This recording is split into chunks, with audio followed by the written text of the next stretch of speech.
ये मामला है लखनऊ का, उत्तर प्रदेश की राजधानी। इलाका है आशियाना। आशियाना लखनऊ के पॉश इलाकों में इसकी गिनती होती है और यहाँ सेक्टर एल में एक आलीशान कोठी में एक परिवार रहा करता है। इस परिवार में 3 लोग हैं। 49 साल का पिता है जिनका नाम है मानवेंद्र सिंह। तकरीबन 20-21 साल का एक नौजवान बेटा है जिसका नाम है अक्षत प्रताप सिंह। और 17 साल की बेटी है जो स्कूल में पढ़ती है, नाम है कृति। मानवेंद्र की पत्नी की कई साल पहले मौत हो चुकी है और पिता जो है अपने बच्चों की देखभाल करते हैं और एक सिंगल पेरेंट के तौर पर दोनों बच्चों की परवरिश कर रहे हैं। ये मानवेंद्र सिंह का बहुत अच्छा और बड़ा कारोबार है। लखनऊ और आसपास के इलाकों में तकरीबन 18 पैथोलॉजिकल लैब के वो मालिक हैं और इसके अलावा 2 से 3 शराब के ठेके भी उनके पास हैं। अच्छी खासी कमाई है। परिवार में कुल जमा 3 लोग हैं। अपना मकान है, गाड़ी है, किसी बात की कोई दिक्कत नहीं है। बस अगर कुछ कमी है तो वो ये कि मानवेंद्र की पत्नी अब इस दुनिया में नहीं है। मानवेंद्र का ये जो मकान है, जो 3 मंजिला इमारत है, उसमें सबसे ऊपर के मंजिल में यानी 3rd फ्लोर पर खुद मानवेंद्र रहा करते हैं और मानवेंद्र के साथ उनका बेटा और बेटी भी उसी फ्लोर में रहते हैं। जो बीच वाला फ्लोर है उसमें मानवेंद्र के छोटे भाई रहते हैं जिनका नाम है शक्तिवर्धन सिंह। वो अपने परिवार के साथ रहते हैं। और नीचे वाले फ्लोर में ऐसे तो किराएदार रहते हैं लेकिन इन दिनों वो फ्लोर खाली है और उसी फ्लोर में एक गेस्ट रूम भी है और फ्लोर का ज़्यादातर हिस्सा फिलहाल खाली पड़ा हुआ है। तो ये पूरी बनावट है उस मकान की और उस परिवार का ये पूरी तस्वीर है।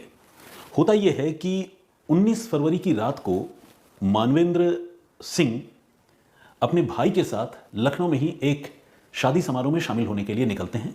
दोनों भाई इकट्ठे घर से बाहर जाते हैं। इसके बाद मानवेंद्र को एक और शादी में जाना होता है तो मानवेंद्र के जो भाई हैं शक्तिवर्धन वो वापस चले आते हैं और मानवेंद्र अपने उस नेक्स्ट इनविटेशन को अटेंड करने के लिए एक दूसरी शादी में शामिल होने जाते हैं। और 19 तारीख की रात को ही, देर रात को बल्कि, ये वापस अपने घर चले आते हैं। 20 तारीख की सुबह होती है। जिंदगी अपनी रफ्तार से चल रही है लेकिन मानवेंद्र सिंह घर से बाहर नहीं निकलते। अब आप पूछेंगे कि ऐसी क्या जल्दी है? 19 की रात को अगर कोई बाहर से आया है, रात को घर आया है, तो 20 की सुबह वो क्यों बाहर निकले और लोगों को क्यों पता चले? तो इसका जवाब यह है कि मानवेंद्र बहुत ही सोशली एक्टिव लोगों में उनकी गिनती होती है क्योंकि मानवेंद्र सिंह जो है एक मिलनसार किस्म के इंसान हैं और आस पड़ोस के सारे लोगों से उनकी बहुत अच्छी दोस्ती है। वो अपने मोहल्ले में रामलीला का आयोजन करवाते हैं। उनका बेटा जो है अक्षत, ऐसे तो वो बहुत ज़्यादा लोगों से घुलता मिलता नहीं है लेकिन रामलीला में वो मेघनाथ की भूमिका निभाता है। तो कुल मिलाकर मानवेंद्र को इस इलाके में सारे लोग जानते हैं और उनकी अपने पड़ोसियों पर भी बहुत अच्छा इंप्रेशन है अपने पड़ोसियों के ऊपर। अब मानवेंद्र जब 20 की सुबह को बाहर नहीं निकलते हैं तो उनके अड़ोस पड़ोस में रहने वाले जो उनके पड़ोसी और दोस्त हैं वो थोड़ा सा सोचते हैं कि क्या बात है, आज मानवेंद्र भाई बाहर नहीं आए। तो खैर कुछ घंटों से अगर कोई गायब है या नहीं आया है बाहर तो इसके लिए कोई बहुत फिक्र करने वाली बात नहीं होती है। तो लोग इंतज़ार करते हैं। पूरा दिन निकल जाता है लेकिन मानवेंद्र का कुछ पता नहीं चलता। 21 तारीख को यानी एक दिन बाद, मानवेंद्र के न मिलने या गायब होने के एक दिन बाद 21 तारीख को मानवेंद्र का एक दोस्त उनके मोबाइल पर फ़ोन करता है। मानवेंद्र के पास 3 मोबाइल फ़ोन हैं। एक एक करके वो तीनों मोबाइल नंबरों पर ट्राई करता है लेकिन तीनों मोबाइल नंबर जो है वो स्विच ऑफ आते हैं। ऐसे में वो दोस्त बहुत परेशान हो जाता है और वो ठीक मानवेंद्र के घर के बगल में रहने वाले मानवेंद्र के एक पड़ोसी और उनके दोस्त धर्मेंद्र को फ़ोन करते हैं और ये कहते हैं, धर्मेंद्र भाई ज़रा पता कीजिए ये मानवेंद्र जी कहाँ हैं, क्योंकि उनका तो फ़ोन भी लगातार स्विच ऑफ आ रहा है। अब धर्मेंद्र भी सोच में पड़ जाते हैं कि भाई ये क्या बात हुई, क्योंकि कल तो मानवेंद्र भाई मिले नहीं और आज 21 तारीख, आज के दिन भी मानवेंद्र भाई का कोई पता नहीं चल रहा है। धर्मेंद्र भी अपनी तरफ से मोबाइल फ़ोन ट्राई करते हैं लेकिन उनको भी मानवेंद्र के सारे मोबाइल नंबर स्विच ऑफ लगते हैं, पाते हैं वो। इस पर वो क्या करते हैं, मानवेंद्र के जो बेटे हैं अक्षत प्रताप सिंह, तकरीबन 20-21 साल की उम्र है, जैसा कि मैंने आपको बताया, कॉलेज गोइंग स्टूडेंट है, उसका नाम निकनेम राजा है, उसे धर्मेंद्र बुलाते हैं और कहते हैं राजा बेटा बाहर आओ। तो राजा बाहर आता है। राजा से पूछते हैं कि भाई तुम्हारे पापा कहाँ हैं? तो राजा जो है ये कहता है कि मेरे पिता तो 20 तारीख की सुबह को ही निकले हैं और ये कहकर निकले हैं कि वो दिल्ली जा रहे हैं और वो थोड़े झुंझलाहट में थे, गुस्से में थे और उन्होंने कहा कि मैं दिल्ली निकल रहा हूँ। तो बोला इसके बाद तुम्हारी अपने पापा से बातचीत हुई? तो बेटा बोलता कि नहीं मेरी बातचीत नहीं हुई, मैं तो कई बार से ट्राई कर रहा हूँ, उनका फ़ोन भी स्विच ऑफ आ रहा है।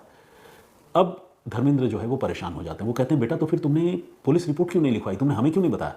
तो बेटा अक्षत जो है वो बताता है कि नहीं नहीं अंकल, मैंने पुलिस में रिपोर्ट तो लिखवाई है, आज ही लिखवाई है, अभी थोड़ी देर पहले मैं रिपोर्ट लिखवा कर आया हूँ थाने में और पुलिस ने CDR वगैरह भी उनका निकलवाने की बात कही है और हमसे भी इस मामले में हेल्प मांगा है, तो हम पुलिस के टच में हैं और उनको ढूंढने की कोशिश कर रहे हैं।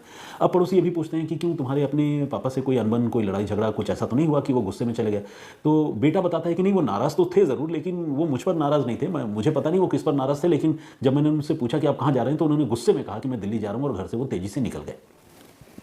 ये बात सुनने के बाद जो है आस पड़ोस के लोग भी परेशान हो जाते हैं, और फ़ौरन, चूंकि जैसे कि मैंने आपको बताया कि मानवेंद्र का सारे लोगों से बहुत अच्छा टर्म्स था, रिलेशन था, तो वो फ़ौरन मानवेंद्र मिसिंग अपडेट के नाम से एक व्हाट्सएप ग्रुप बनाते हैं, और इस ग्रुप में सारे जानने वाले आस पड़ोस के लोगों को जोड़ते हैं, ताकि मानवेंद्र की गुमशुदगी और उनके कहीं भी मिलने के बारे में अगर कोई भी जानकारी, कोई भी अपडेट हो, तो वो एक दूसरे से शेयर कर सके। इस ग्रुप में वो अक्षत को, यानी मानवेंद्र के बेटे को भी जोड़ लेते हैं। बहुत ऑब्वियस सी बात है।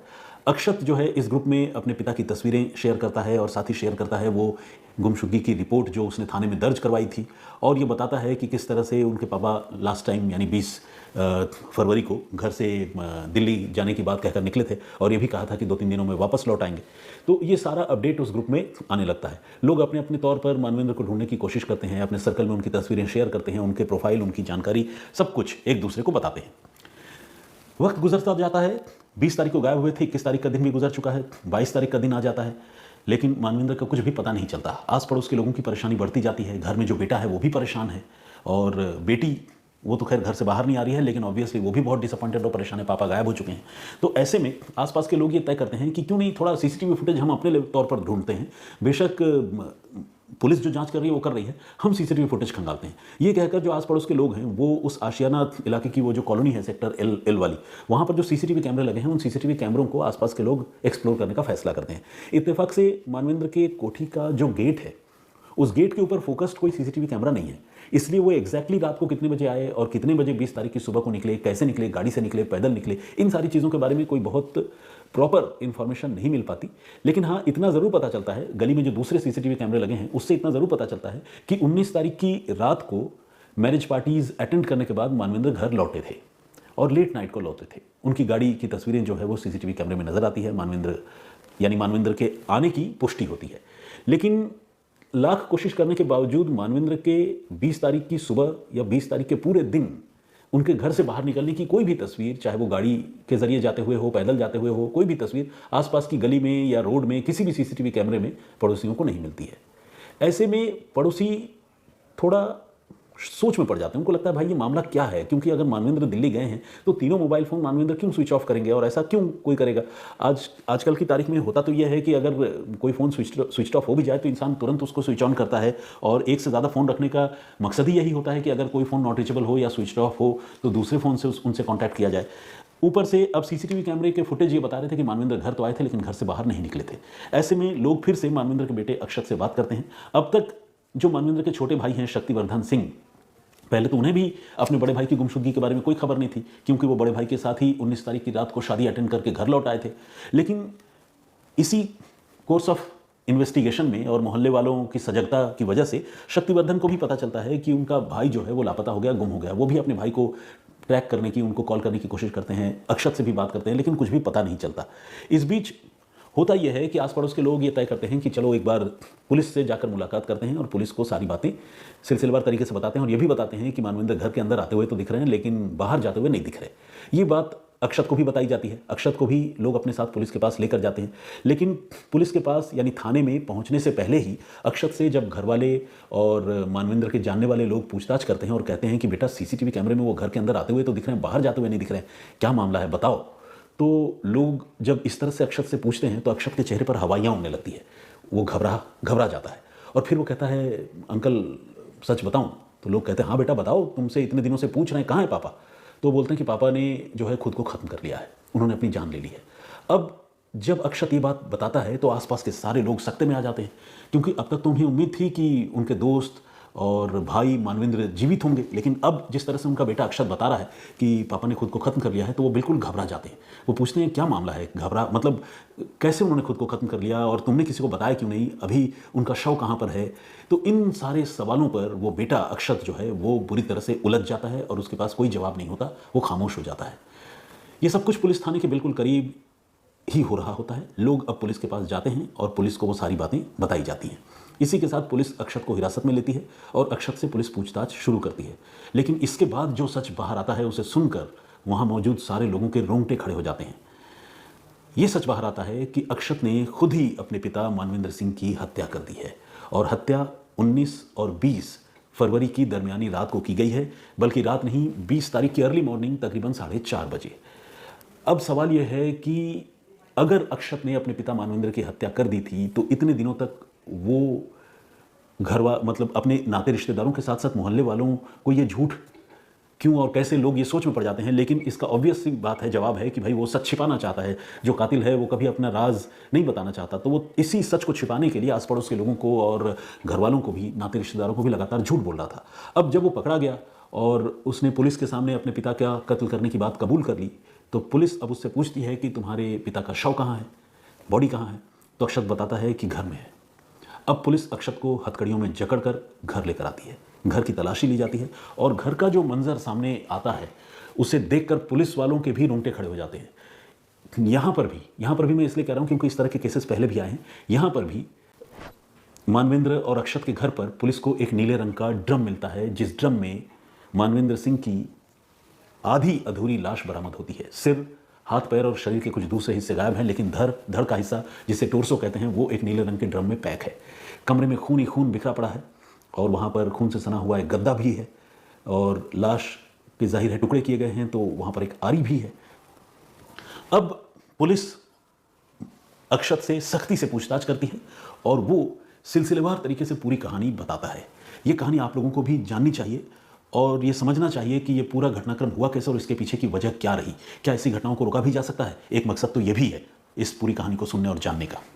तो अक्षत ये बताता है कि 19 और 20 तारीख की रात को जब पापा लौटे मैरिज पार्टी अटेंड करने के बाद, उसके बाद उसका अपने पापा से किसी बात को लेकर विवाद हुआ और इस विवाद में दोनों के बीच में हॉट टॉक्स हुए और उसके पिता ने उनकी जो लाइसेंसी राइफल है उससे अक्षत के ऊपर वो लाइसेंसी राइफल तानी और उसे डराने की कोशिश की।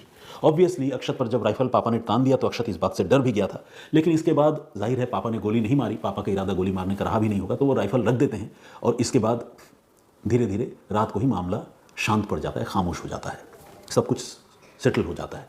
अचानक सुबह 4:30 बजे राइफल से एक गोली चलने की आवाज़ सुनाई देती है और यह आवाज़ आस पड़ोस के लोगों को भी सुनाई देती है, लेकिन लोगों को ये लगता है कि शायद पास में जो मैरिज हॉल है जहाँ पर अक्सर बारातें आती है, पटाखों का दौर चलता है, तो ये कोई पटाखा किसी ने फोड़ा है। ऑब्वियस सी बात है, रिहायशी इलाके में गोली चल जाए किसी के घर में, इस तरह का एजम्पशन इंसान तब तक नहीं करता जब तक कि सच सामने ना आ जाए। तो आस पड़ोस के लोग भी सुनते ज़रूर होंगे, कानून उनकी वो आवाज़ पड़ती भी होगी, हो सकता है सुबह 4:30 बजे का वक्त है, किसी की नींद भी उस आवाज़ से खुली हो, लेकिन लोग ये रियलाइज़ नहीं कर पाते कि वो गोली की ही आवाज़ है। लेकिन उसी घर में, चूँकि ऊपर वाले फ्लोर में दूसरे कमरे में मानवेंद्र की बेटी कृति, जो कि 11वीं की स्टूडेंट है, वो भी रहती है। वो जब गोलियों की आवाज़ सुनती है तो अपने कमरे से दौड़कर बाहर आती है, यानी उस लिविंग रूम में आती है जहाँ पर यह घटना हुई है। अब जब कृति दौड़ कर आती है तो वो देखती है कि पापा की लाश पड़ी है और भाई हाथ में गन लिए खड़ा है। कृति डर के मारे उसके मुंह से चीख निकल जाती है, वो रोने लगती है, चिल्लाने लगती है। अब अक्षत जो है सब कुछ छोड़कर अपनी बहन को संभालता है और बहन को संभालता तो है ही, साथ ही उसे बुरी तरह से ये कहते हुए धमकाता है कि अब तो जो होना था हो गया, मैंने पापा को गोली मार दी और अगर मैं पापा को मार सकता हूं तो मैं तुम्हें भी मार सकता हूं, इसीलिए मुंह बंद रखना। वो बच्ची बहुत ज़्यादा डर जाती है। एक तो बिन माँ की बच्ची, मतलब माँ नहीं है, वो अपने आप में कितनी अकेली होगी, वो बच्ची कितनी परेशान होगी, ये हम सारे लोग समझ सकते हैं। ऊपर से जब वो देखती है कि पापा की लाश पड़ी है, भाई के हाथ में बंदूक है, तो उसके दिल पर क्या गुजरती होगी आप समझिए। लेकिन भाई उसे बुरी तरह से धमका रहा है और ये कह रहा है कि अगर तुमने मुंह खोला, चिल्लाया, किसी को कुछ बताया तो तुम्हारा भी यही हाल करूंगा। वो बच्ची बहुत सदमे में आ जाती है और रोते रोते सुबकते सुबकते वो खामोश हो जाती है। इस बीच अक्षत अपनी बहन को यह भी कहता है कि ठीक है, तुम ज़्यादा परेशान मत हो, मैं जानता हूँ तुम डर गई है, अगर तुम कहो तो मैं तुम्हारे लिए पिज़्ज़ा मंगवा देता हूँ, तुम पिज़्ज़ा खाओ। किसी गर्ल चाइल्ड को या किसी भी बच्चे को पैम्पर करने का ये एक तरीका होता है, लेकिन ऑब्वियस सी बात है जिसके पापा की लाश वहाँ पड़ी हो वो बच्ची कैसे पिज़्ज़ा खाएगी, तो पिज़्ज़ा वाली बात तो आधी अधूरी रह जाती है। लेकिन अक्षत जो है अपनी बहन को ये ऑफ़र ज़रूर देता है। इसके बाद उसकी बहन को वो उसी के कमरे में बंद कर देता है और अक्षत अपने पिता की लाश को 3rd फ्लोर से खींच कर एक गद्दे के अंदर रख कर सीढ़ियों के रास्ते नीचे ग्राउंड फ्लोर में लेकर आता है। जैसा कि मैंने आपको बताया है कि बीच वाले फ्लोर में मानवेंद्र के भाई और उनका परिवार रहता है, लेकिन परिवार के लोग शायद उस वक्त बाहर थे। मानवेंद्र के जो भाई हैं शक्तिवर्धन, वो घर में ज़रूर थे, लेकिन उन्हें इसके बारे में पता नहीं चलता। और नीचे वाला फ्लोर किराएदारों का है, लेकिन किराएदार थे नहीं। तो डेड बॉडी को वो ऊपर से घसीट कर नीचे लाता है, ग्राउंड फ्लोर में जो गेस्ट रूम है वहाँ पर डेड बॉडी को रखता है, ताला लगाता है और दिन चढ़ने का इंतज़ार करने लगता है। इसके बाद दिन चढ़ता है तो वो घर से बाहर निकलता है, मार्केट जाता है, एक आरी खरीद कर लाता है और साथ ही एक नीले ड्रम का भी इंतज़ाम करता है। इसके बाद अपने पिता के शव के वो टुकड़े करने लगता है, हाथ पैर काट कर अलग करता है, धड़ अलग करता है, सिर काट कर अलग कर देता है और फिर इन टुकड़ों को वो किस्तों में डिस्पोज ऑफ करने में लगता है। सिर और हाथ पैर के कुछ हिस्से जो है वो एक पैकेट में डालकर वो घर से निकलता है और अपनी कार में उन टुकड़ों को रखकर वो रवाना हो जाता है। और रवाना होने के बाद तकरीबन 20-21 किलोमीटर दूर जाकर एक नहर या नाले जैसी जगह में वो अपने पापा का सिर और शरीर के हाथ पाँव के कुछ हिस्सों को वो डिस्पोज ऑफ करता है, फेंक देता है। इसके बाद वो बाहर आता है और मतलब वापस आता है और वापस आने के बाद अपने घर में लौटता है और ड्रम में वो बाकी हिस्से को रखकर ऊपर से पैक कर देता है, क्योंकि उसे ये लगता है कि अगर ये खुला रहेगा, लाश के हिस्से अगर खुले रहेंगे तो इससे बदबू बहुत तेज़ी से फैलेगी और राज खुल जाएगा। तो वो अपनी तरफ से पूरा इंतज़ाम करता है और इस तरह से जब वो पकड़ा जाता है तब पुलिस जब घर में आती है तो पुलिस देखती है कि वाकई नीले रंग के ड्रम में मानवेंद्र सिंह की आधी अधूरी लाश, बिना सिर वाली लाश पड़ी हुई है। पुलिस लड़के की निशानदेही पर वो ड्रम उसके घर से बरामद करती है, गद्दा, राइफल जो उसने राइफल के नीचे, गद्दे के नीचे ही राइफल को छुपा रखा था वो, इसके अलावा लाश को काटने के लिए इस्तेमाल की गई आरी, ये सारी चीज़ें पुलिस बरामद करती हैं और पब्लिक की आंखों के सामने पुलिस डेड बॉडी को भी वहाँ से जो बाकी बचे हुए हिस्से हैं, जो ब्लू ड्रम है, उसे भी रिकवर करके सबकी आंखों के सामने पुलिस लेकर जाती है पोस्टमार्टम के लिए। और साथ में जो मानवेंद्र का बेटा है अक्षत, जिस पर कत्ल का इल्ज़ाम है, अक्षत भी हथकड़ियों में जकड़ा वहीं पर खड़ा नजर आता है और वो पुलिस को अपनी करतूत बताता हुआ दिखता है। ये सारी तस्वीरें लोग देखते हैं और लोग इस घटनाक्रम के बारे में जानकर सुनकर हैरान होते हैं। अब पुलिस ये पूछती है कि अक्षत ऐसा क्या हो गया कि तुमने अपने पिता की गोली मारकर जान ले ली, तुमने उनकी हत्या कर दी। लेकिन इस पूछताछ से पहले इन्वेस्टिगेशन में पुलिस को अक्षत के बारे में एक और बात पता चलती है। वो बात यह है कि अक्षत आज से कुछ साल पहले बस एक दिन के लिए अपने घर से कहीं बाहर भाग गया था, गायब हो गया था और वो घर में कई पन्नों का एक चिट्ठी लिख कर गया था जिसमें उसने अपने पिता मानवेंद्र सिंह से ये कहा था कि वो उसे अपनी मर्जी से डॉक्टर बनाने के लिए, यानी नीट का एग्ज़ाम क्रैक करने के लिए परेशान न करें, ये वो नहीं करना चाहता है और उसे बख्शा जाए। तो मानवेंद्र उस समय जब बेटा घर से बाहर चला जाता है, भाग जाता है, तो अब तो मानवेंद्र उसे समझा बुझा कर राज़ी करते हैं और किसी तरह से एक दिन बाद ही बेटा अक्षत, तब कई साल पहले की बात है, घर वापस लौट आता है। लेकिन अब अक्षत जो कहानी सुनाता है, ये कहानी उसी अक्षत के पढ़ने पढ़ाने से जुड़ी है। अक्षत का ये कहना है कि उसके पिता उसे डॉक्टर बनाना चाहते थे, नीट का एग्जाम बोलते थे कि तुम क्रैक करो, और अक्षत इस चीज़ के लिए बिल्कुल मेंटली प्रिपेयर्ड नहीं था, तैयार नहीं था। वो कोई होटल का या रेस्टोरेंट का काम करना चाहता था, वो अपने पिता को इसके लिए आइडियाज़ भी देता था और इसी बात पर बाप बेटे के बीच में अक्सर तीखी झड़प और लड़ाइयाँ हुआ करती थी।